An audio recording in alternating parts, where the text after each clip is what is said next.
എപ്പോഴാ തുടങ്ങണമെന്ന് പറഞ്ഞാൽ മതി.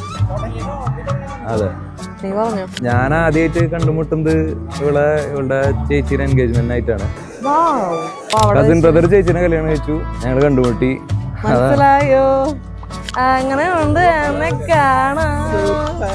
ഇവന് മറ്റൊരു സംഭവം ഉണ്ടായിരുന്നു, സ്പിരിച്വാലിറ്റി കുറച്ചുണ്ടായിരുന്നു. അപ്പോൾ ഇവൻ വനവാസം എന്ന് പറഞ്ഞിട്ടൊരു സംഭവം ഉണ്ട്. അതായത് സോഷ്യൽ മീഡിയ ഫുൾ അവൻ നിർത്തും. 3 ദിവസം ഉണ്ടായിരുന്നില്ല. 4ാമത്തെ ദിവസം എനിക്കെന്നെ പറ്റാണ്ടായപ്പോ എനിക്കെന്നെ മെസ്സേജ് അയച്ച് വന്നു പുള്ളി. ഞാനൊരു 5 കാര്യം പറഞ്ഞപ്പോൾ 10 കാര്യം പറഞ്ഞു. അതോടുകൂടി എനിക്ക് മനസ്സിലായി പണിപാടി. എന്റെ കിളി പോയതാറ ഏത് കൈമലാന്ന് പറയും. ചൂട് ചൂട് ചൂട് അത് പറ.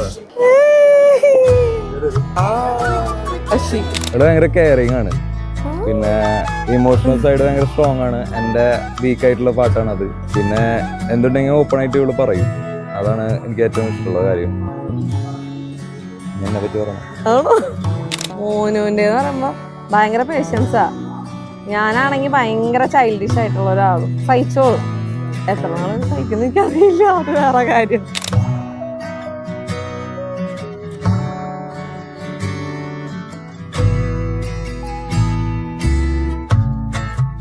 ഇവൻ വന്ന് നിൽക്കുമെന്ന് ഞാൻ വിചാരിച്ചില്ല. ഞാൻ മറ്റേ ഫോട്ടോസൊക്കെ എടുത്ത് പെട്ടെന്ന് ഇങ്ങനെ വന്നപ്പോ നിൽക്കും. അപ്പൊ ആ സാധനം ഇപ്പൊ നീ എന്നെ കണ്ടപ്പോ എങ്ങനെയുണ്ടായിരുന്നു? ഇവളെ കണ്ടപ്പോഴും നല്ല സുന്ദരിയായിരിക്കുന്നുണ്ട്.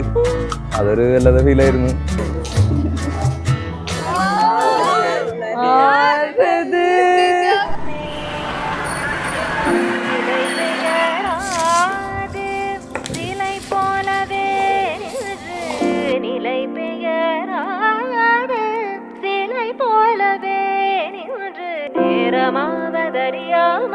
மிக வினோதமான முரளிதர என் மனம் அலை பாயுதே கண்ணா என் மனமதில் அலை பாயுதே ஆனந்த மோகன வேணுகானமதி கதறி மனமுருகன அழைக்க போயதர மாதருடன் நீ கழிக்கவோ கதறி மனமுருகன அழைக்க போயதர மாதருடன் நீ கழிக்கவோ இது தகுமோ இது முறையோ இது தர்மம் தானோ இது தகுமோ இது முறையோ இது தர்மம் தானோ குழலூதிடும் பொழுது ஆடிடும் குழைகள் போலவே மனது வேதனை மிகவோடு அலை பாயுதே கண்ணா என் மனமதில் அலை பாயுதே ஆனந்த மோகன வேணுகானமதி ஆனந்தமே கண்ணிலே நீ என்னை காண ஆனந்தமே வாழ்விலே நீ கைகள் கோர்க்க கண்ணோடு பார்த்ததும் மின்னல்கள் சேர்ந்ததும் திண்டாடும் கொண்டாடும் பெண்ணென்றே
മാക്സിമം എല്ലാ കാര്യം ഓപ്പൺ ആയിട്ട് പറയണം. അതാണ് എൻ്റെ പ്രോമിസ്. അത് നിന്റെ സൈഡിൽ നിന്ന് എക്സ്പെക്ട് ചെയ്യുന്നുണ്ട്. അന്നെന്ന് നോക്കണം. പ്രോമിസ് എന്നെ നോക്കണം. നോക്കണം. ഇതാണ് പ്രോമിസ്. മുന്നേ നല്ല ഭക്ഷണം ഉണ്ടാക്കി തരാട്ടോ.